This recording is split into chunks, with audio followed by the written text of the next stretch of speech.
has begun. Okay, thank you very much.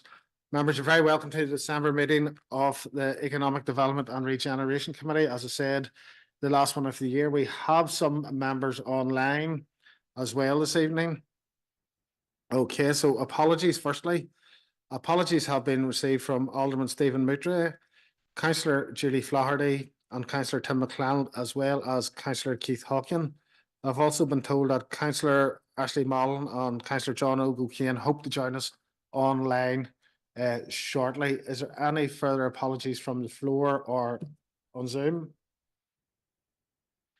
There is no hands raised, so I'm going to move on then to this agenda item number 2. That's declarations of interest, and members will take these as the meeting progresses.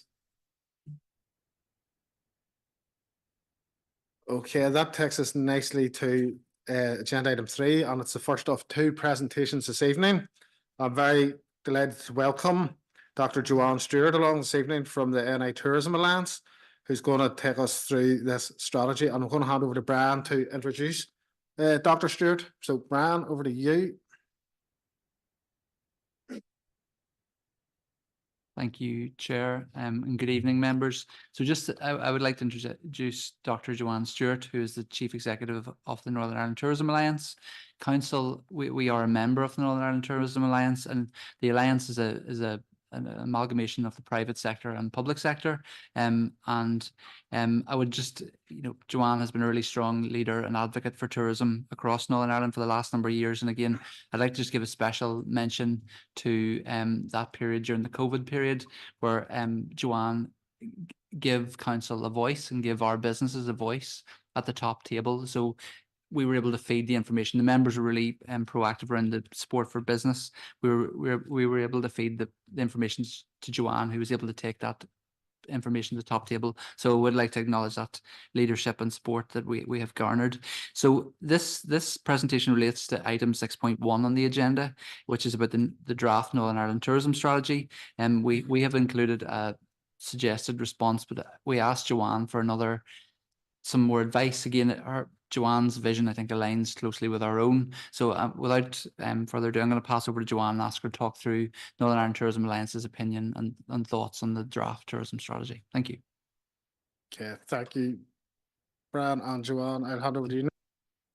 Okay. Thank you very much, Chair, and thank you, Brian, and thank you to the committee. What I wanted to do today was just take you through some of the key points of the strategy, but the industry insights. So we've been working with industry. There have been some consultation workshops, and there are some aspects on the strategy that we would like to see revised, and we just want to put that forward. As Brian had said, the Northern Ireland Tourism Alliance is the voice of tourism in Northern Ireland, and we're very much about driving tourism as a force for good.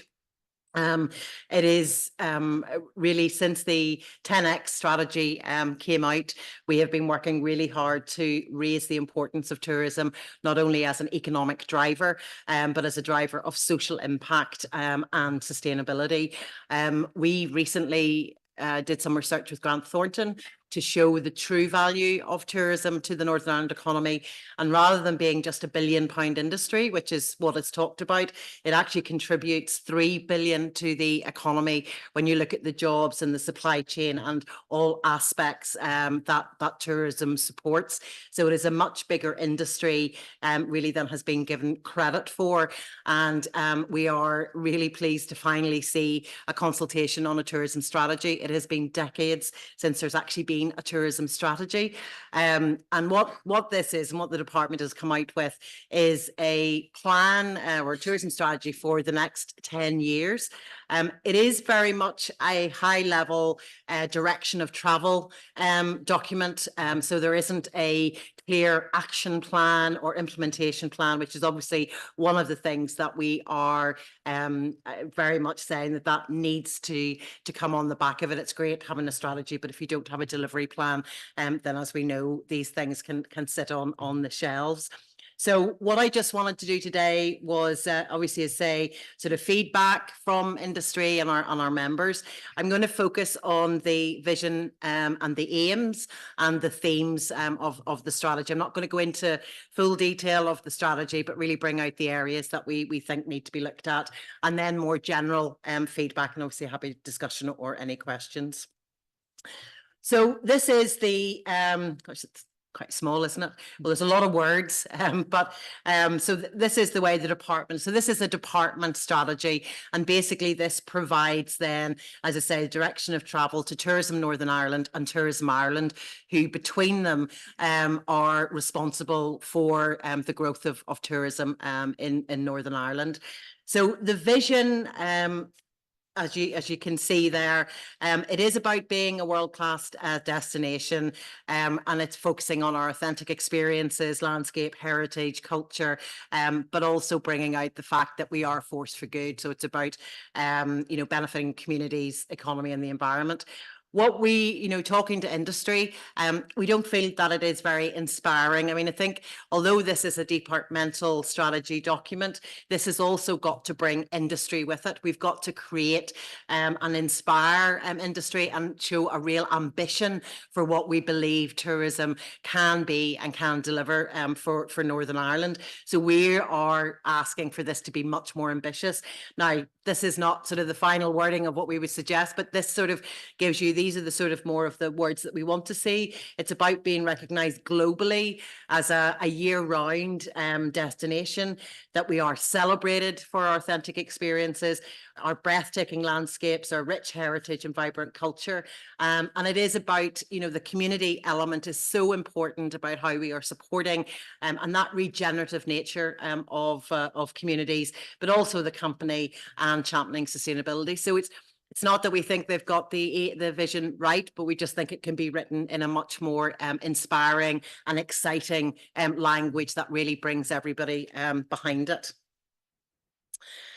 When we then look at the strategic aim, so this is, I suppose, what does success look like? And from a department perspective, they've said there, it's to increase the value of tourism by 50 to 75% compared to 2019. So what we're sort of saying there is it doesn't mean anything.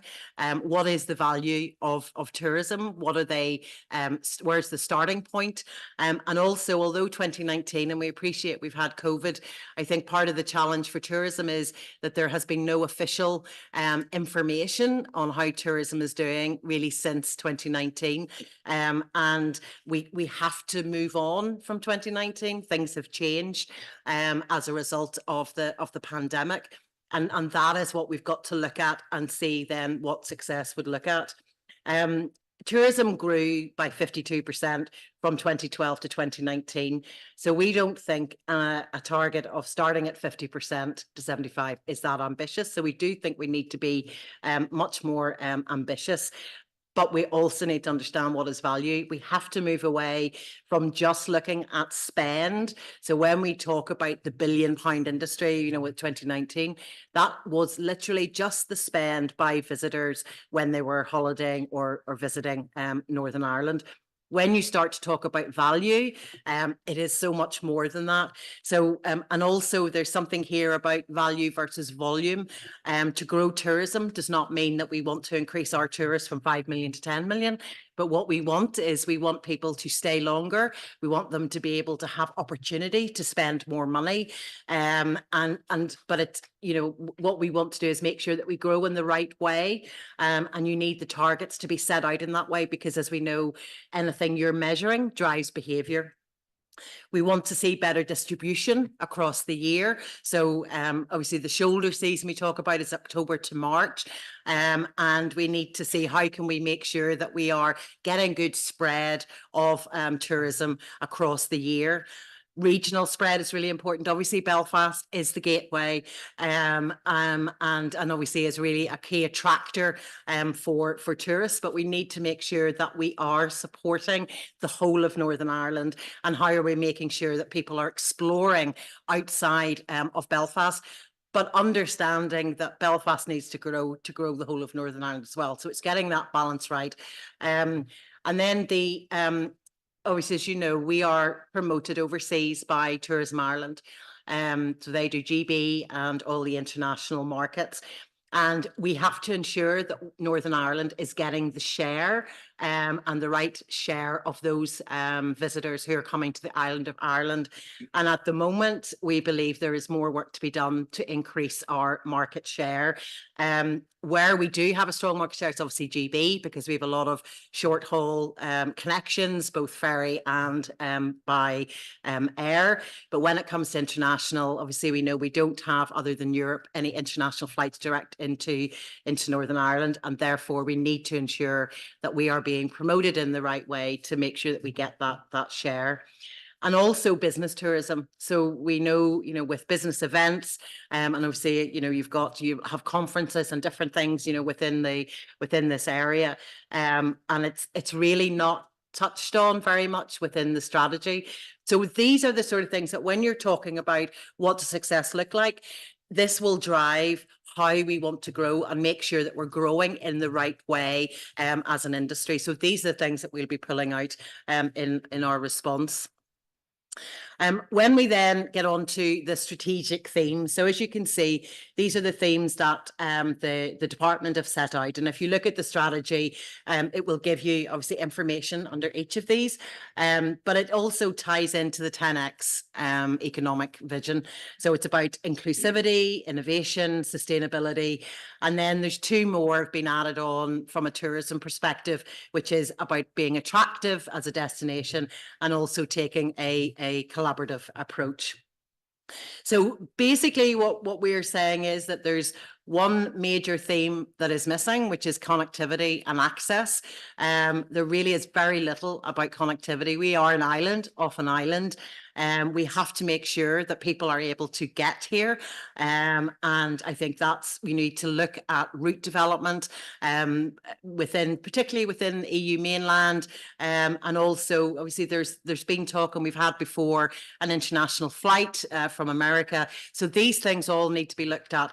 And I think given the current capacity issues at Dublin Airport, so 70% of our tourists would come through Dublin, from overseas. These are the sort of things we need to be thinking about, of what that impact will have and how we address that challenge. So we definitely want to see that as a theme. That also will include, how do we move around Northern Ireland? So how do we get people to Armagh, to Craigavon, to Banbridge? How do we, we've got very bad electronic, car charging facilities and infrastructure. So it's these sort of things that we need to look in, that connectivity and access. Skills is another one. It is not its own theme, but it sits under inclusivity. And obviously, tourism and hospitality are the top sectors when it comes to providing career pathways for those who are economically inactive, and we're way ahead other sectors. So that's an important aspect for us, but skills is cross-cutting. So it goes into all of the themes, and we need to make sure that it is seen as a fundamental issue. The other aspect is collaboration. We believe is a behaviour, not a theme. And one of the things that really is missing is a whole area about governance and accountability. Unless that is in place, it's very hard to see how this is going to be driven through. Cross-departmental working is critical. The Department of the Economy does not hold all the policy levers. The strategy for culture, arts and heritage sits with communities. We've rural development strategies. And so these all need to come together, and we need to have that cross-departmental working. And I think to help that, we're said about stakeholder and responsibility mapping. So where do all the policy levers sit, and how do they come together? We also believe that there needs to be an industry, government, council, advisory oversight group on this, and we want to see co-design of programmes. And actually we saw this through COVID, where programmes were put together without an input from industry. And when we got a chance, we're actually able to do things that work on the ground, but also achieve the policy objectives. So we want to try and see more of that. So these are the sort of things that we'll be bringing out, and we need to look at as part of the strategy.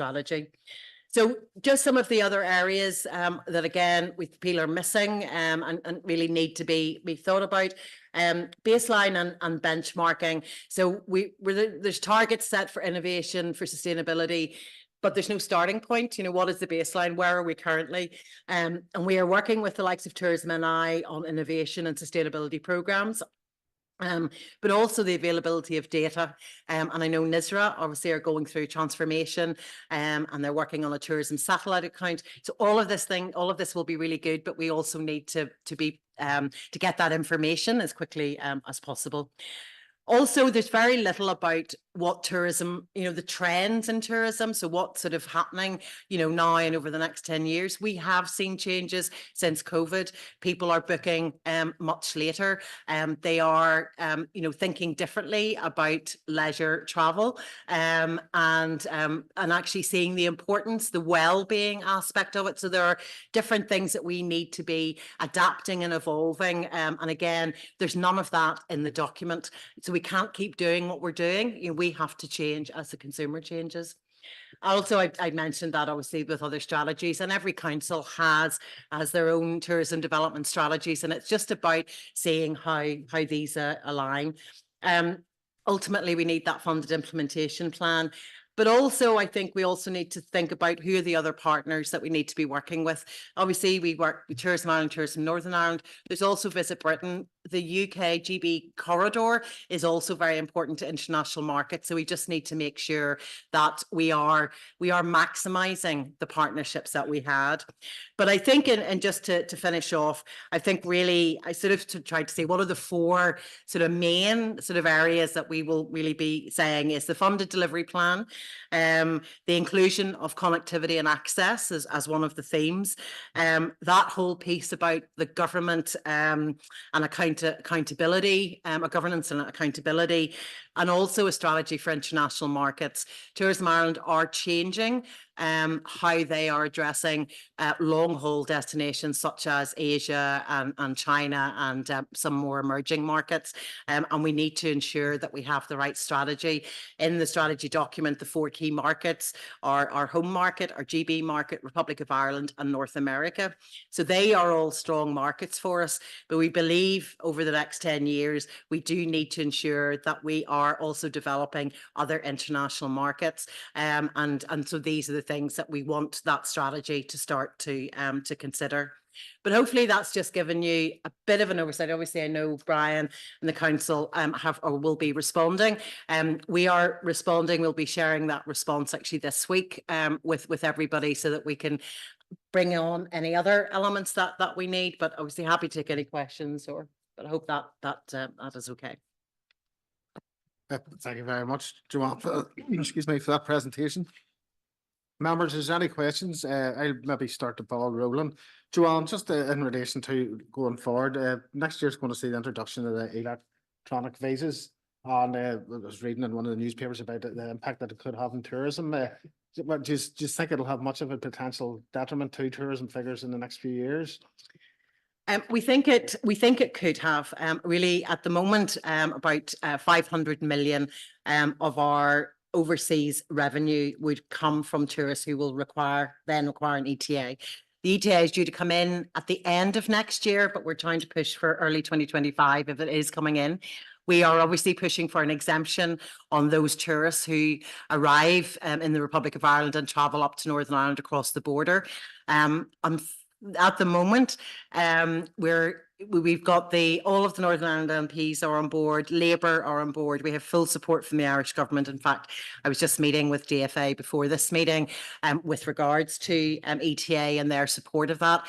I think given the current UK government situation on immigration and where they are, it's something that we will be pushing obviously sort of into the new year. And also it's something that we want to see an executive up and running so that we can really work with them on getting this through.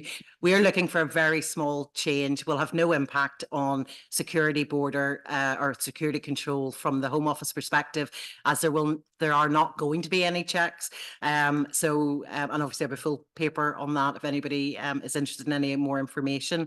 But we are pushing, we have time. But this is where we really need an executive as well to help us on that. Thanks very much for that, Joanne. So we'll bring in some members. Firstly, Alderman Greenfield.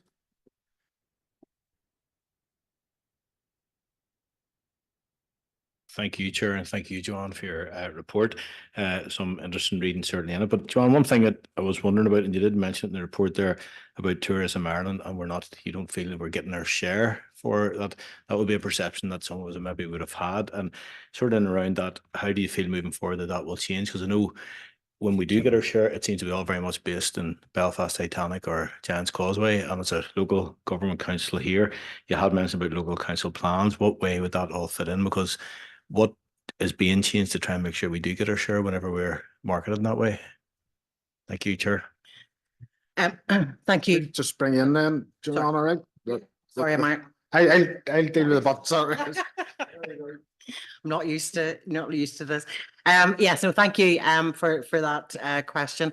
It is something that we have already raised, obviously, with the new Chief Executive of Tourism Ireland. And we're also working with, so if we take particularly the US market, where we get about 10% of the tourists from the US that are coming to the island of Ireland that arrive through Dublin. Obviously, there are, I think, nearly 50% of our cruise visitors are from North America, and obviously we have also got people who are coming in through UK channels.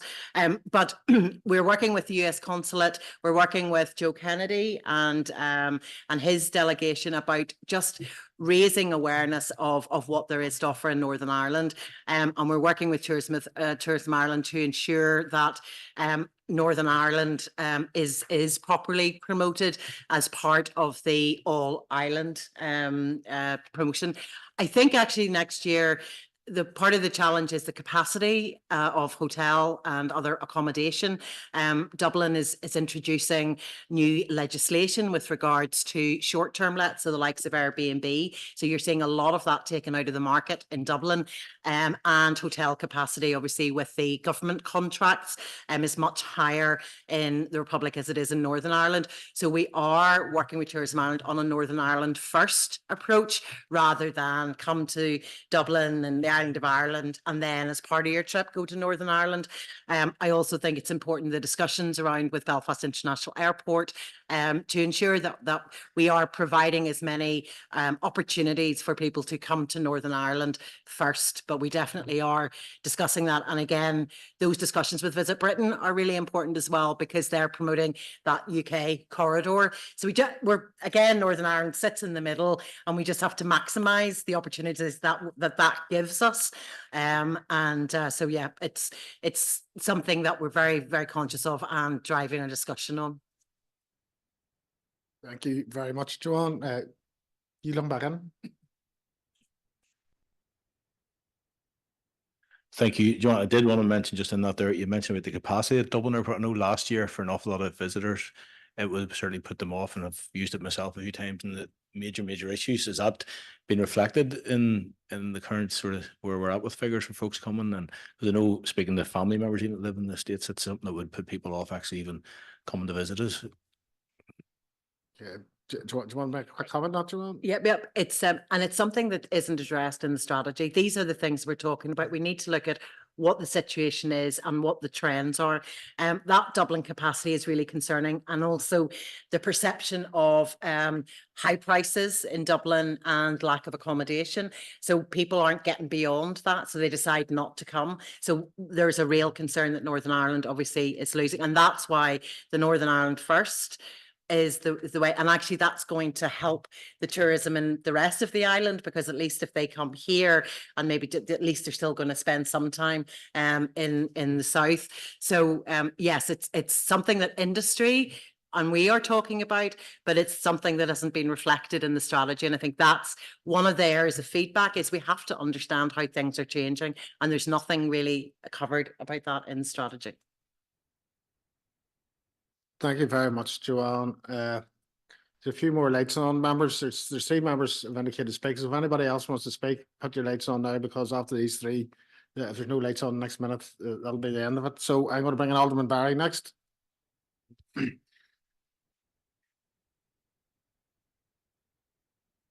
Thank you, Chair, and thank you to Joanne. Alderman Greenfield had taken my first question in relation to the share aspect, because I know you had dealt very heavily on that in relation to your presentation. I think obviously connectivity is also vitally important. I'm shredding off this topic because you're the voice of tourism in Northern Ireland, and your report has been very good and your presentation. But in relation to sort of the obstacles that we face down here in the ABC, I know Paul had mentioned in relation to Belfast and Londonderry and the Jan's Causeway and all of that there. Connectivity obviously is the big thing for us, or the lack of.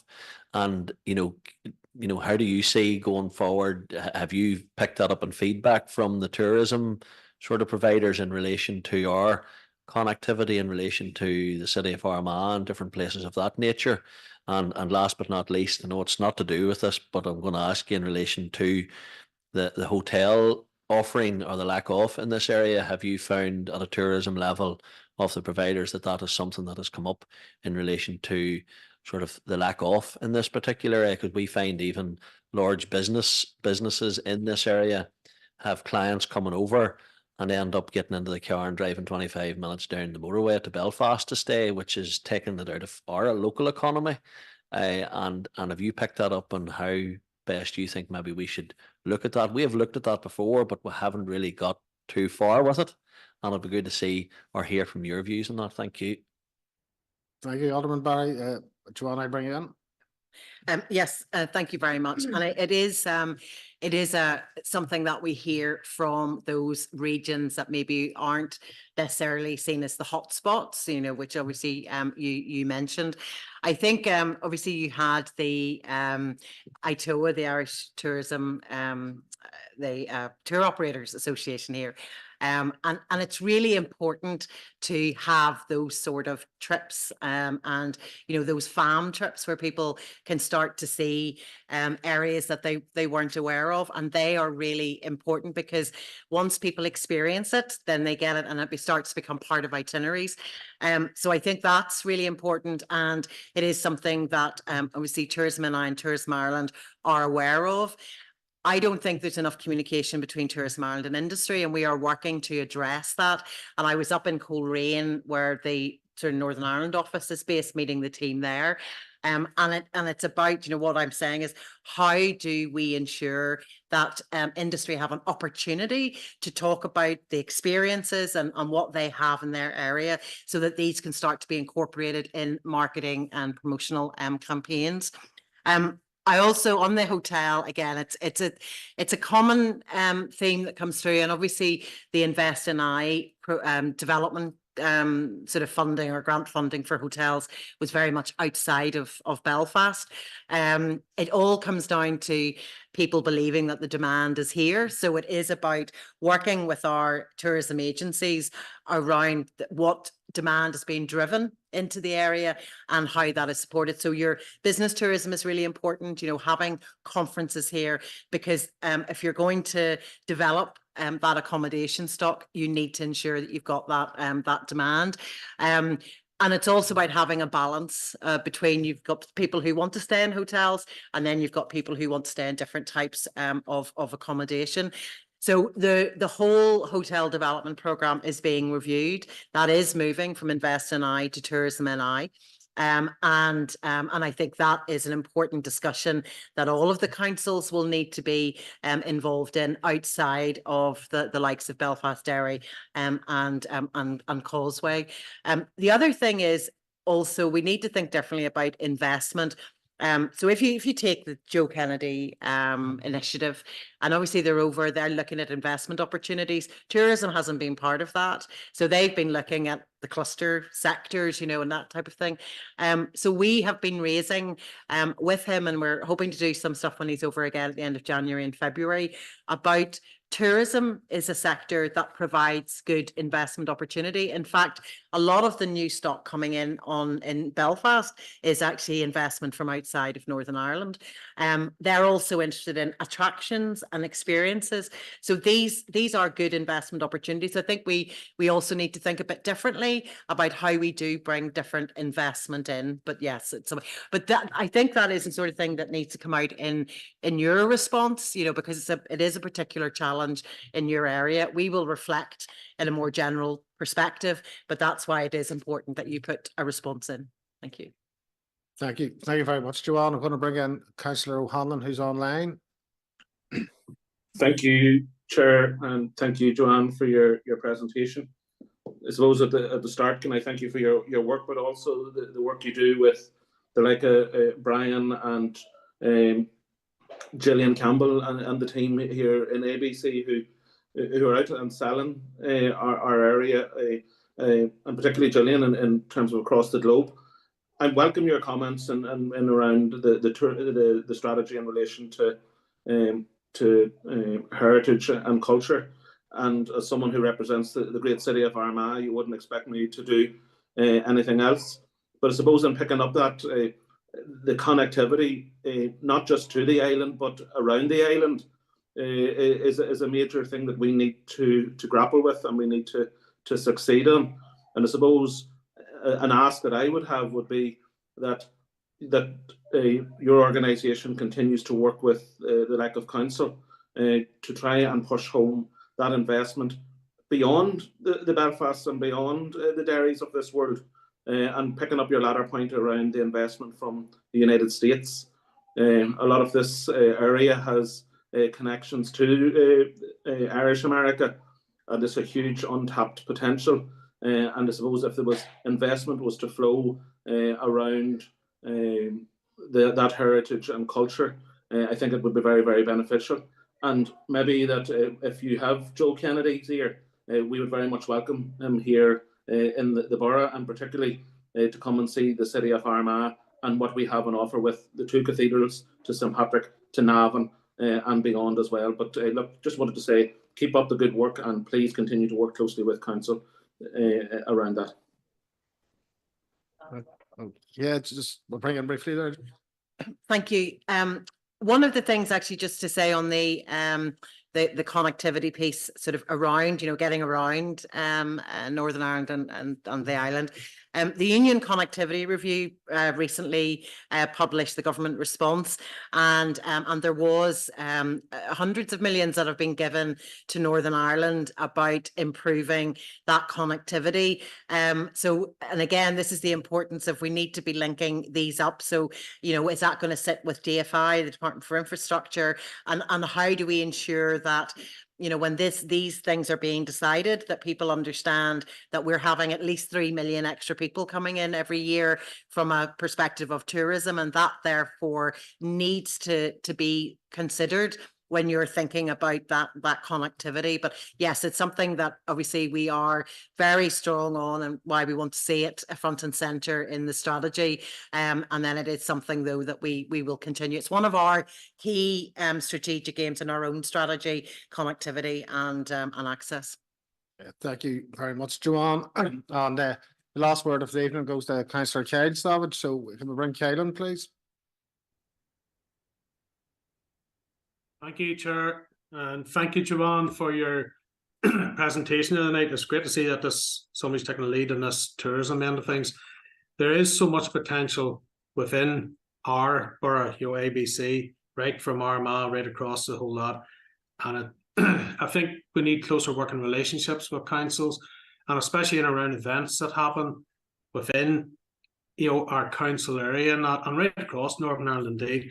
But I suppose one of the big issues, and listening to people that come in from different parts of the world, is actually infrastructure in around our airports. You can't even get a train. You can't, those linkages are very poor. And that's something that needs to be really worked on. But again, look, keep up the good work. It's good to see. And I know Brian and the team there do a fantastic job. And long may it last. And we have so much to promote within our council area. I personally believe we have the best council area in Northern Ireland. And we have so many events, from motorbikes right through to cultural events and all of that. And I think we need to be working in partnership with all those to deliver a better outcome for everyone. So thank you very much for your presentation. Thank you very much, Councillor Savage. And I think, Joanne, there's no further questions for you. So on behalf of the committee, I'd really like to thank you for your attendance tonight. It's been really useful and insightful, and thanks for answering them questions. So members, will just give Joanne a second to leave, and then we'll get the second presentation underway. Chair, just to say, is Roger Wilson is our board.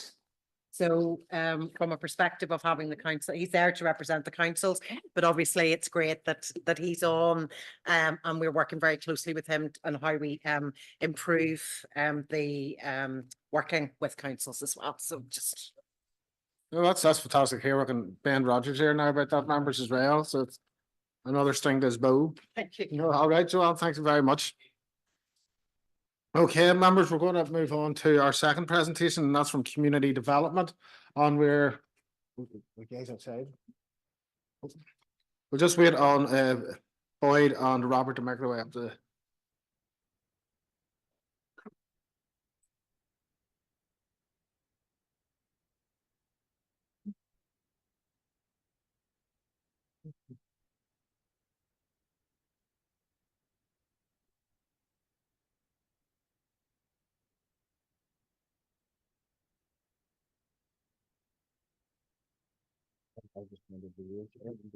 Is that all right?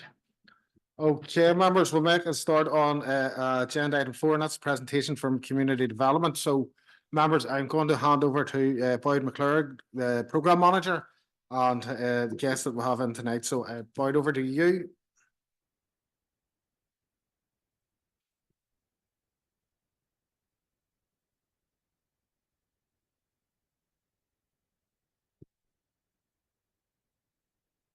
Thank you, Chair, and thank you, members, for your welcome. If you just give me 1 second, I'm going to log into this machine.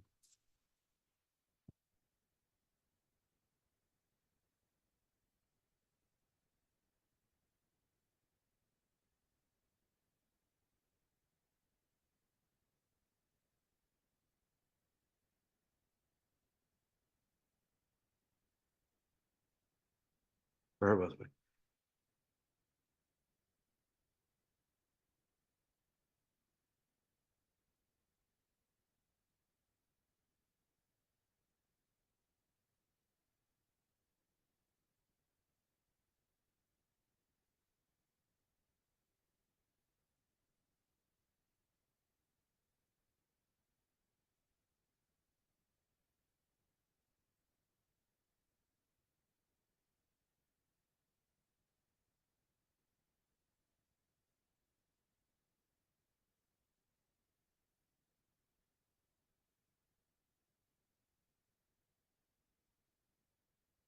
Sorry. Yeah. I apologize for that, but we'll follow on the screen here, but we're going to also follow on this. Yeah. So thank you, Chair, and thank you, members, for the opportunity. I'm delighted for the possibility to make a presentation tonight about advice services across the borough, and I'm delighted to introduce Jennifer Farron and Robert Cairns, who are 2/3 of the management team for community advice in the borough. So I would like to put some context into the work of advice services that goes on, because they're part of a bigger picture of what we know as wraparound services. And there's been a lot of support from members in council for the cost of living support towards residents in the borough. And it's part of a picture of reaching out a helping hand to those who are most vulnerable and most in need in the borough. Thank you. The next. So we have regular meetings as council officers with partners in what we call a crisis support network. So you'll all be familiar sometimes in your work and referring to organisations like the Society of St. Vincent de Paul, the Salvation Army, the 4 food banks that exist in Armagh, Banbridge, Craigavon and Dromore, and then social supermarkets which have developed out of the food bank model under another source of sustainable food provision and getting people back on their feet following interventions with food banks. And then the community advice ABC. So you'll all be familiar with the community citizens advice bureaus in old money. So Robert will move on to talk about some of the the developments into community advice in this area that has come about there. So if we go on to the next part there. I'm interested in the connectivity within the crisis support network, which ABC community advice will play a bigger role than they've ever played. And if you look in some of the figures that we've collected from April to September this year, just in the crisis food support arena, there's been 859 referral and signposting interactions across the network with that, and 53 of those have originated from elected representatives.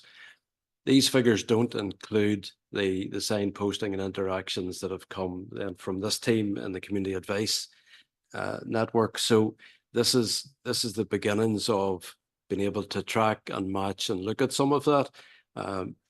The figures for signposting really, which include the advice network, will come at the end of the year. But I thought this would be a useful introduction to you to see that members are already engaging in referrals and signposting and moving back and forward. So that connectivity is the important part of what I want you to see tonight, where we can go with that in the future, and that collaborative work where the interactions are important to get the people who are most in need to the right place when they need it. Those wraparound services coming from the advice sector include benefits check, debt advice, welfare reform support, tribunal representation, and then from some of the other partners, counselling, play therapy, social supermarkets, school uniform help, and cooking on a budget, trying to just realign how people can afford life in general. So just the next one there, I'll move us through. The food banks and social supermarkets are an element where council have supported the ABC Central Food Hub, and that really was something brought about in the time of the lockdowns and the COVID. But moving through from that, we found a system where there's a centralized food hub that can easily get food supply chains sourced and then moved on to the food banks and the social supermarket as we are developing them. So last year, for an example, 9,796 individuals used that food support, and we've measured some of those numbers this year, and from April to September in this first 6-month period, we've already looked at 6,156 people receiving food support. And the big news on that, I think, is that that's delivered by nearly 350 volunteers who give up 7,500 hours of their time to help others.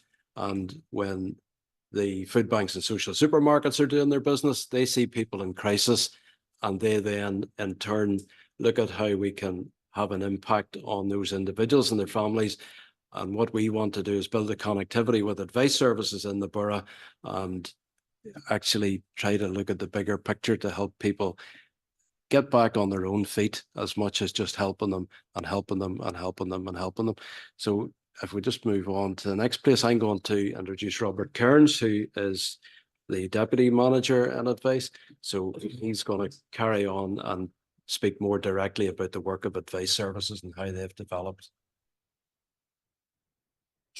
Okay, thank you very much, Chair and the committee, for the invite to come and have a chat with you guys tonight. Just a bit about myself. I've worked in advice as a generalist advisor. I've worked in Macmillan Advice Service, helping cancer patients. And earlier this year, I took the job as a deputy manager for the service. I work with Jennifer, my manager, and there's another manager in Armagh. And in that time, there's been quite a lot of things changed, quite a lot of developments. So we really just want to give you a broad stroke picture of what we do and some examples of how we help people. So as Boyd said, I like this term old money. We're all formerly Citizens Advice Bureau, and what we do is offer free, impartial, confidential, independent advice to everyone who lives in the ABC area. And I like to steal other people's quotes. So the money saving Martin Lewis the money guru, if you know, anybody knows him. He's always said that Citizens Advice Bureau and similar services are the fourth emergency service. So you know, people lift the phone to us when they're in a crisis. Just some of the other bits about us. We're a charity. We're a member of the Advice NI network that covers the whole of Northern Ireland. Our advice services have been operating in this area for over 50 years. You'll notice on our new logo in the middle now features Armagh, Banbridge and Craigavon as the service for this area. And we have offices in all the main towns. So we're in Armagh, Banbridge, Lurgan and Portadown. 3 of those offices are in buildings owned by the council and one is in a health service facility. We have a fantastic team of advisors and volunteers who are all trained in advice and advocacy services. All of our advisors have been trained to the Northern Ireland. They're accredited training. It's accredited training, so it's NIAQS accredited training. And we would do a lot of follow-up training. Things are changing at an incredible pace at the moment, and are only going to continue to do so, which is one of the reasons why people need our services, because they're consistently coming across change and struggling to cope with it, either in their own lives or with departments or benefits, etc. And we help them navigate through that. Possibly you could describe it as a 3D maze, and we're there to help people to navigate that. These would be the main areas of advice that we would offer help on. Some of them are more would be more busy than others. A large part of what we do is help people navigate the benefit system. I'm sure if any of the members come across it, it's a very, very opaque system. And if you've never dealt with it, it's almost impossible to navigate. So we help people to ensure that they get the benefits that statute says they're entitled to. Every year in the UK, there are billions of pounds of unclaimed benefits and unclaimed support. So we're always trying to get people what they're entitled to.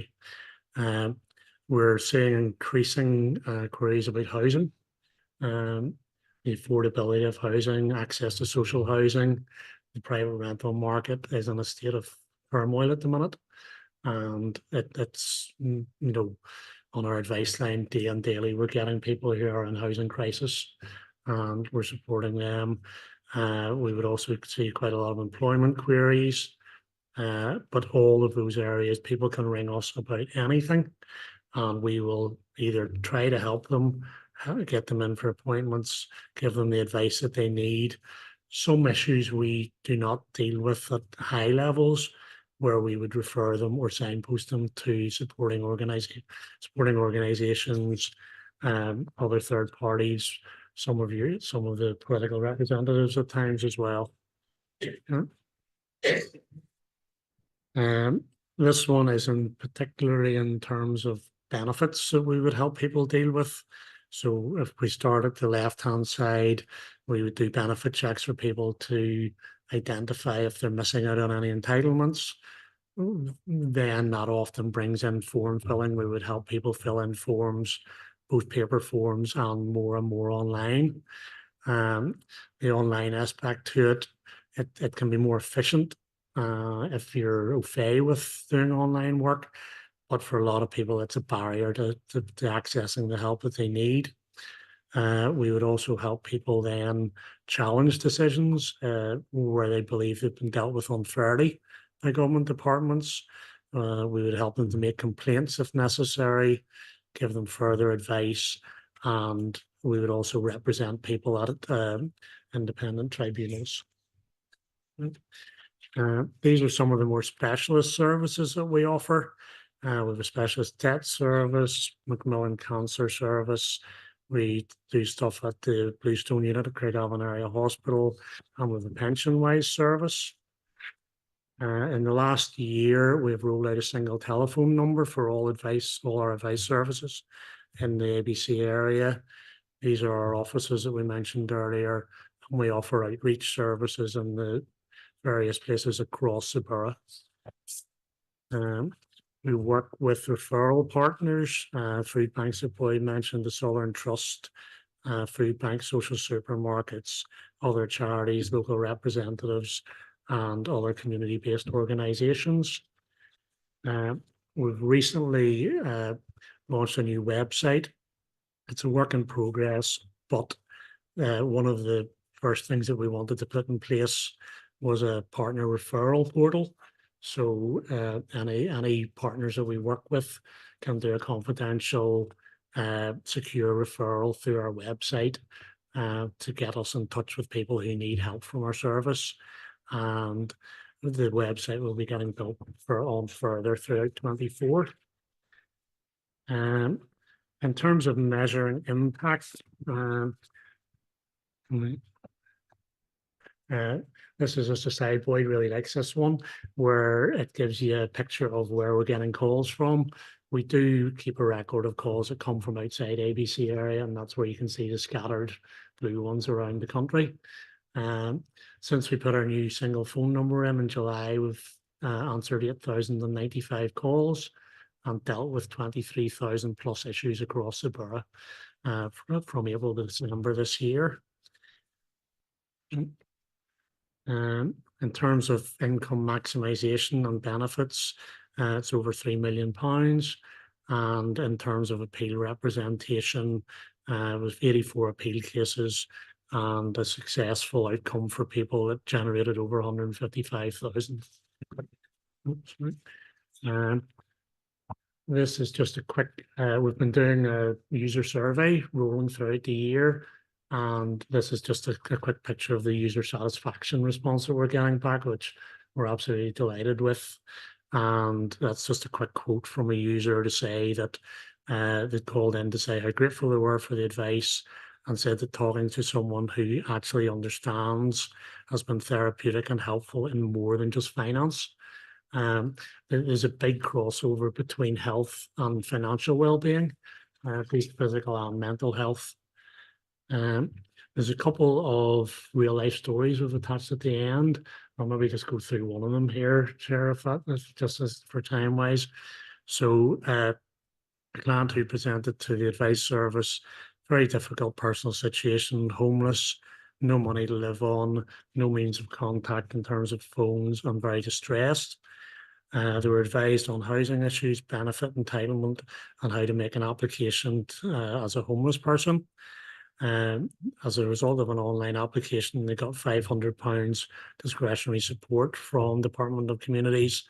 They were awarded universal credit to give them the income that they're entitled to, assessed by the housing executive for housing need, and eventually was housed by them. So each of the areas we would have always viewed as a holistic assessment that we do with people to see everything that we can do to get the issues in their life sorted out for them. Have we time for another, Chair? No, that's all right, but that's Okay. going to be that or a bit of an agenda, so we'll have Yeah, Robert. no problem at So all. I'll just look, members, we'll move on to some questions. I'd just like to thank in the first instance Robert for the. So I'll just try Robert, sorry, I'll track myself there for your information there, and I do know that Boyd and Seamus and the whole community development team do keep us up to date with everything that's happening. You know, they're very reactive when we do contact them, and yourselves are excellent in what you do, because you're the experts in the field, you know, and it's better to go there rather than trying to answer questions yourself when you're not sure. So I have really good experiences with the community development team and yourselves all along, and I really want to thank you for that in the first instance. So there has been a few members indicated they wish to speak, and the first is Councillor Savage, who's online, so we'll bring in Kyle.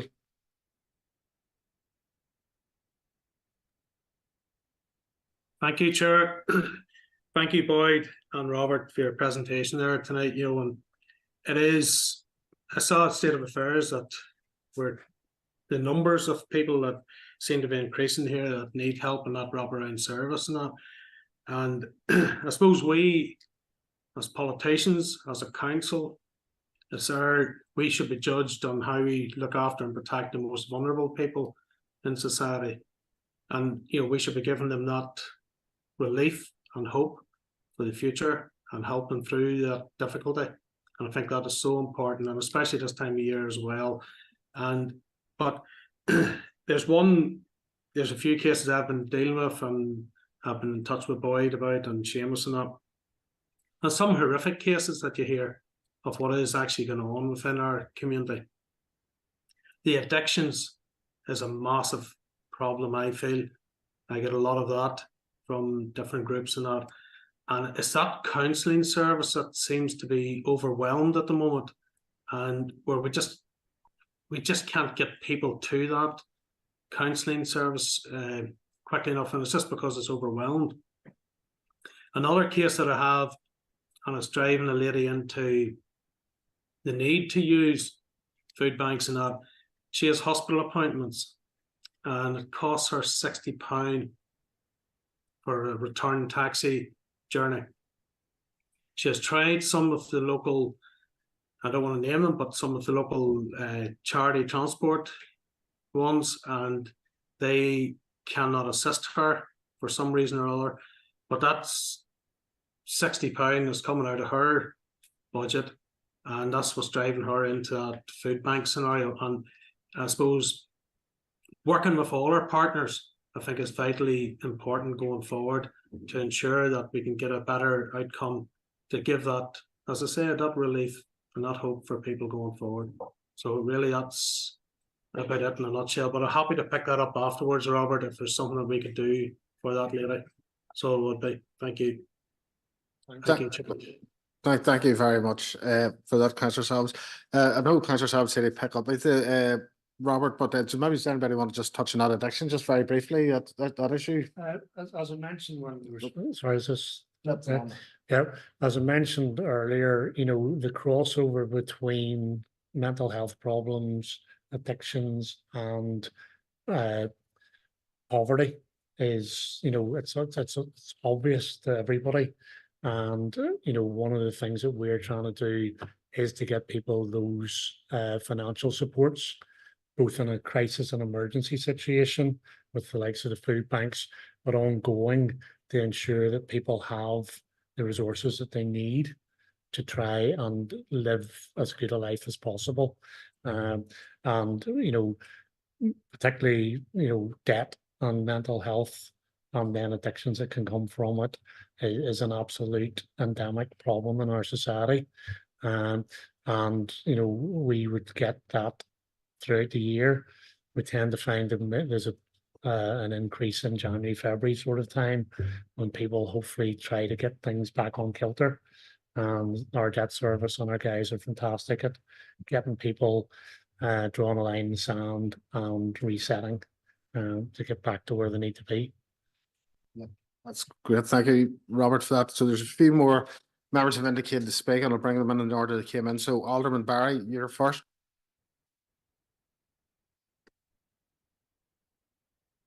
It's just very briefly, Chair, just to thank Boyd, Robert and Jennifer, the whole team for the work they do. It's one of those services that we as members are always confident that when we raise cases or transfer constituents onto, that we know not only are they going to be answered, but they're going to be dealt with in a very efficient manner. And I have every confidence in yourselves as a team and the staff for the work that you do out there.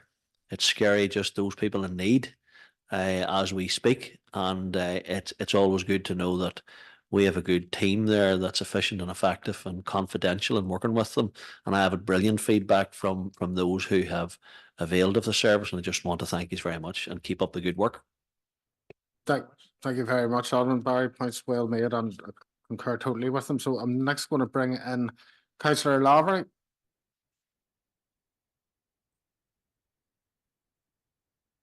Thank you, Chair, and just to echo the comments that all other members have said, and the amazing work ABC Community Advice has been doing for numerous cases to the guys there, and they've always, you know, been able to do the best they can. And, you know, you mentioned the distressing cases, but also the distress that can cause, you know, to staff members as well. But they always go above and beyond to try and help people. And I said, looking at those statistics there, unfortunately, looks like it's going to be continuing and difficulty for a long time. Certainly, anything we can do as elected reps of council, you know, we'll always be there to help you out if we can. And just one thing as well, that the new phone number that covers the whole borough, I think it's been incredibly helpful. And in terms of getting that, you know, connectivity in there and getting increasing that increasing the ability to speak to those advisors. I think it's been a great success. So just a big thanks from all my party colleagues as well. Thank you. Thank you very much, Councillor Lowry, for them kind words. And I'm going to bring in next, it's Alderman Greenfield.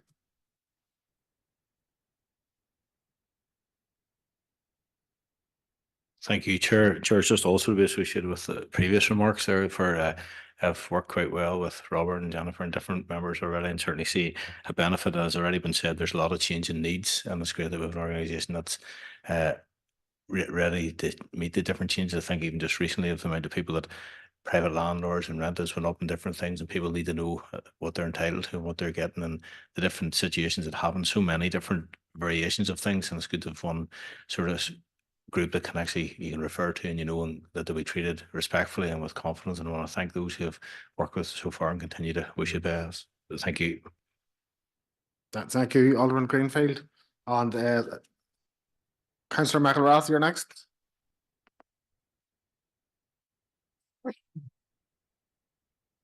Thank you, Chair, and thank you, Boyd and Robert, for your presentation. I suppose the one comment that I think is relevant is to see more, as it were, a connected service across the board, and that's very much welcome. Other members have said there's a huge need out there. I spend quite a bit of my working week dealing in the very same environment that you guys work in, so I kind of know the system inside out and upside down, and probably spend too much time at tribunals representing people who have, in my eyes anyway, unjustly dealt with. And thankfully the independent tribunals there to bring that level of justice, as it were, to the situation. And how many times we have to go through that, but with a lot of success. So I'm delighted to see the work that you are doing, delighted to see it, as it were, becoming more connected, and the work that Seamus and the team do as well, bringing that all together and seeing kind of the results coming through, Boyd, and the sort of numbers and the figures, because I know for sure there's a massive need out there, and it's not all going through our community advice, because some of it's coming through our political offices as well. And quite a few of the guys and girls there are dealing with a lot of that stuff on the ground as well. The one thing I would say to you as well is that from my personal perspective, I would get quite a number of veterans coming through who, just because of background and service and so on, maybe are a little bit apprehensive about stepping out into the community side. So they will come through perhaps offices like ourselves. So there is that, but one or two we have referred on as well. So I want to thank you for the work around that too. I would just ask one question. I don't know whether Boyd or Robert want to ask or answer this question. And I'm seeing increasing numbers of elderly people who are entitled to attendance allowance and are not claiming it. And we're helping them through the system there. But in those circumstances, a lot of those cases really need a home visit. And I'm just wondering, is that part of what we can do? Is it an option, or is it a no-no? Because I would say in the last 3 months, I've probably done at least a dozen home visits. In one situation, there was a couple who were both successful, and the difference that made to two pensioners was like over 200 a week, 800 a month. Massive difference in that home. So I'm just wondering, can you guys do that, or is that a no-no? Just a quick question to finish with, and thank you, by the way. Thank you very much, Councillor McElrath. And Jennifer, can you take that question? Yes, you can, sure. Yep, that's sure. Yes, thank you. Yes, we can. We have a contract with the Southern Health Trust, and part of that is to facilitate home visits where they're needed. So we can do that if that's required. Okay. That's fantastic, Jennifer. Thank you very much. And the final word goes to Councillor O'Hanlon. Thank you, Chair, and thank you, folks, for the presentation. Can I also add to my thanks to Donna and Ellen and the team in Armagh, who I would liaise with and refer people on to, and like others. The service that constituents are getting there is very, very professional and very much appreciated. So I very much welcome the presentation tonight. There's a couple of wee things that I do want to pick up on, and first being that you referred to the fact that you operate out of 3 council buildings and one belonged to, I think it was the Health Trust. And this isn't for you because you probably don't want to comment, but maybe if I can ask our officers to take a look at the office accommodation in Armagh, McCrum's Court. Not to put it too mildly, I don't think it's somewhere where we would put our own staff. So I think it's somewhere that we urgently need to address, and that's the accommodation need in Armagh.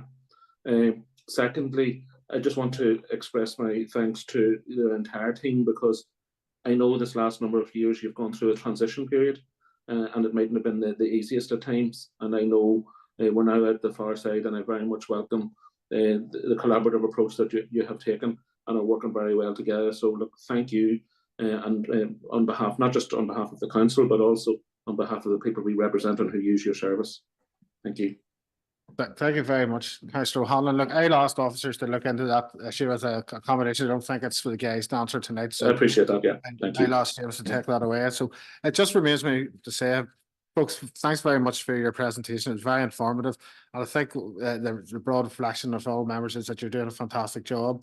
Any contact we make with you is followed up. Every phone call is followed up, and there's a lot of departments you can't say that about. Not within the council, I hasten to add, or other statutory bodies. And like, you know, it's only going to get worse for you ahead, and we just salute the work you're doing, and you deal with some hard-run cases, but you fight the entry, and people are really grateful for it. So folks, I'll let you go and enjoy the rest of your evening. So thank you very much.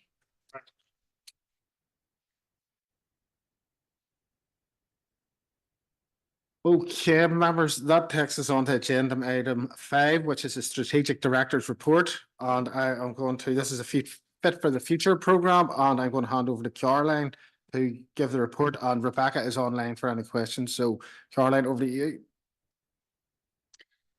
Thank you, Chair. Good evening, members. This is an update on the Fit for the Future scheme that committee will have approved and been familiar with in previous settings.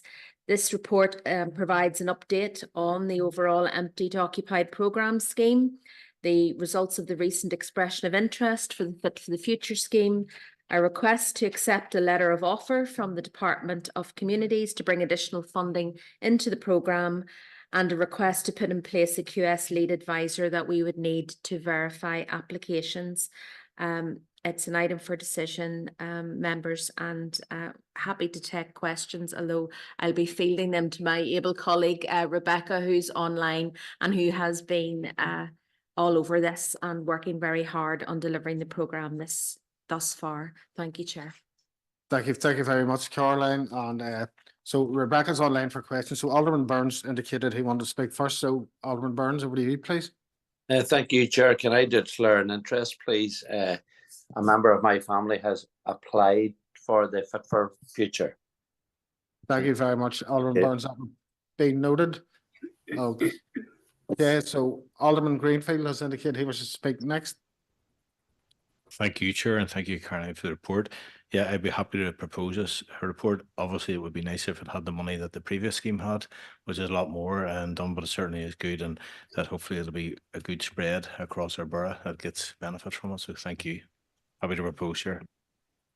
Thank you very much. Members, has been proposed by Alderman Greenfield, but Alderman Barry's looking to speak, so I'll bring him in next.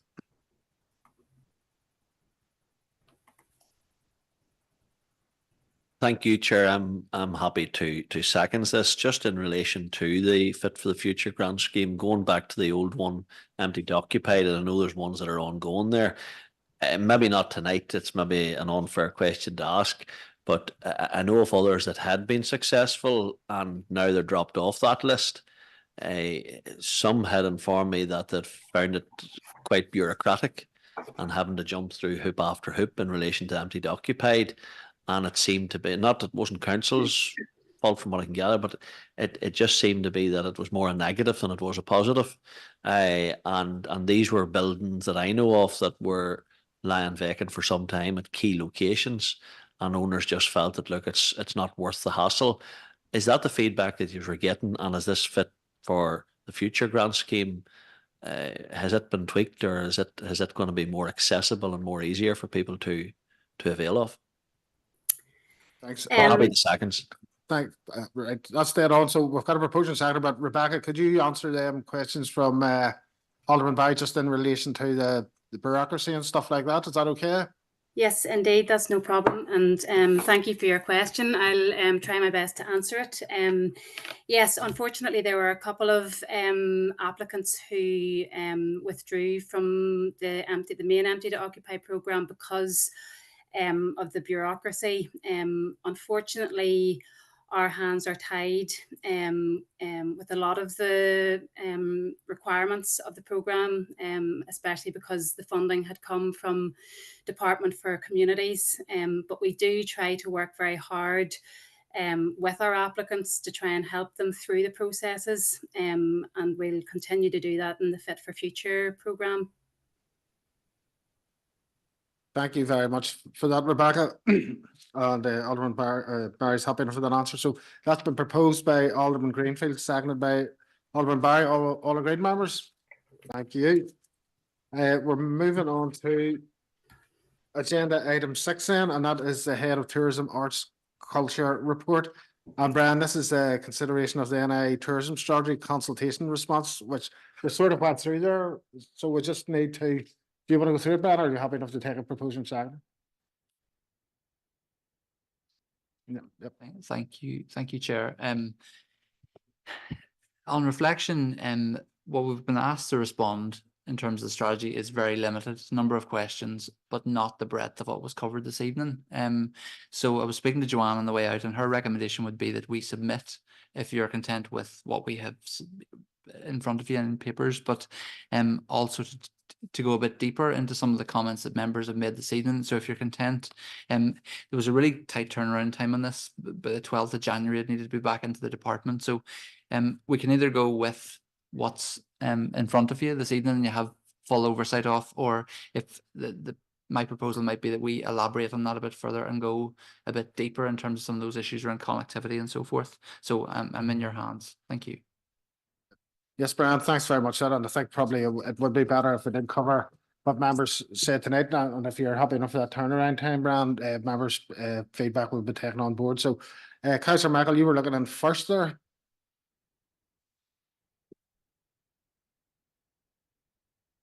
Thank you, Chair. Yes, just a proposed recommendation and take on board Brian's comments and go a bit deeper in terms of response. Happy to propose that as well. Thank you very much, Councillor Michael. Bring in Alderman Barry next.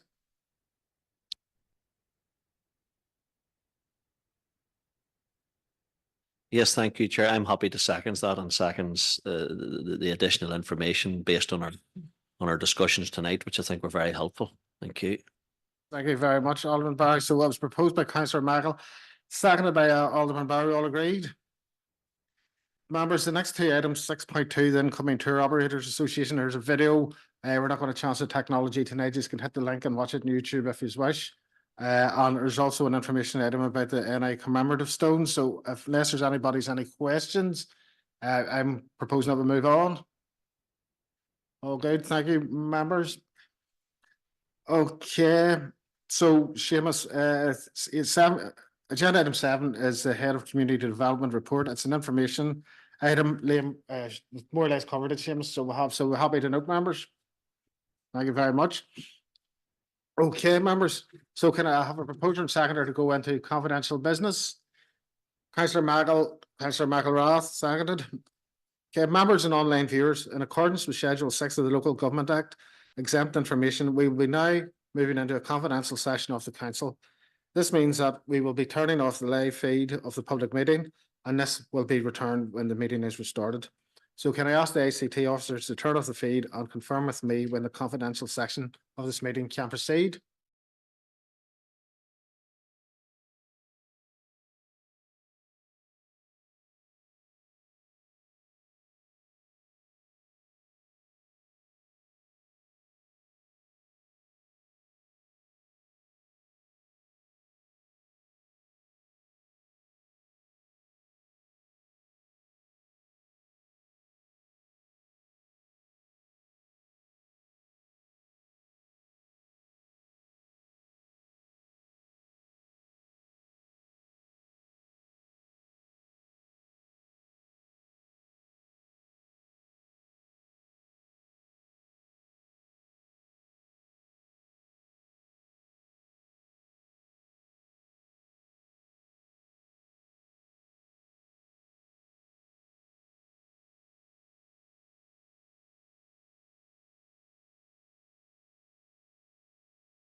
Thank you very much. Okay, members, agenda item 9, any other relevant business? There was none notified to me today, so there is none. So what it remains for me to do this evening is to thank officers and members for all your work on this committee throughout the year. We'll start again in January, probably talking about Christmas trees in January, you never know. So, but it just remains for me to wish your members and their families a peaceful and happy Christmas. Okay, good evening, folks.